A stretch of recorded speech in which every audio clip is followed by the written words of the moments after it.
በድብቅ ያለው ወንጀልን ከተውክ አላህ Subhanahu Wa Ta'ala በዱንያ ላይ ራሱ ብዙ በረካን የሚከፍትልህ ይላል የብዙ ሪዝቅ መዝጊያ ምክንያት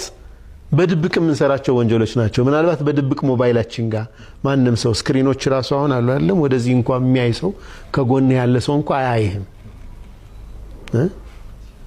ሴፍ የሆኑ ስክሪኖች አሉኮ እዚህ ጋር ሰው ተቀምጦ አንተ እዚህ ጋር የምታየው ነገር حرام ሊሆን ይችላል خلوات ሰው ጋር ሆነህ እንኳን خلوا ልትፈጥር ትችላለህ ከዛ ወንጀል ስትርቅ ብዙ አላህ የሚከፍትልህ በር አለ አየህ ተውባ ስናስብ ወንጀልን ማወቅ ወንጀልን መራቅን ያስከትላል ያ ደግሞ ይህዲነ ሲራጡል ሙስተቂም ጋር አብሮ ይሄዳል ትክክለኛውን ጎዳና ያስከምትባለው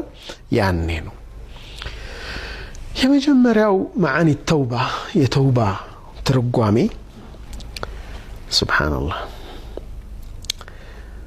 እኔ ወንጀል የሰራሁት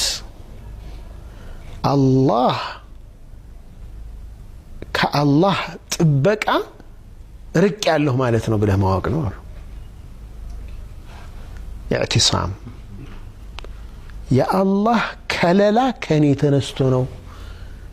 ወንጀል የሰራሁት በጣም አስደንጋጭ እኮ ነው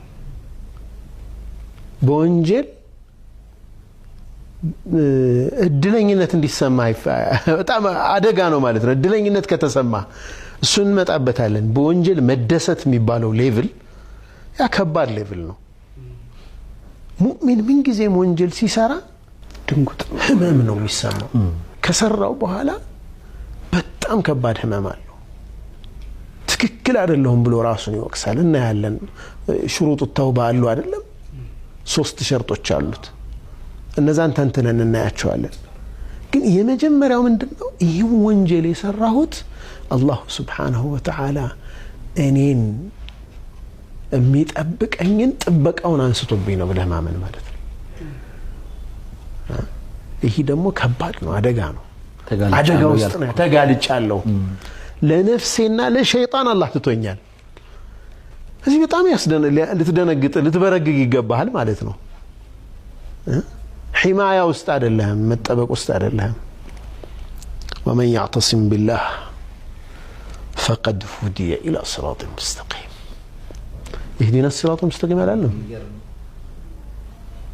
الصراط المستقيم ላይ ቀጥ ብለህ ለመሄድ በአላህ اعتصام ይፈልጋል በአላህ መጠበቅ ይፈልጋል ከለላ ውስጥ መሆን አለበት ከከለላ ሩጠህ ወጣህ صراط المستقيم ላታገኘው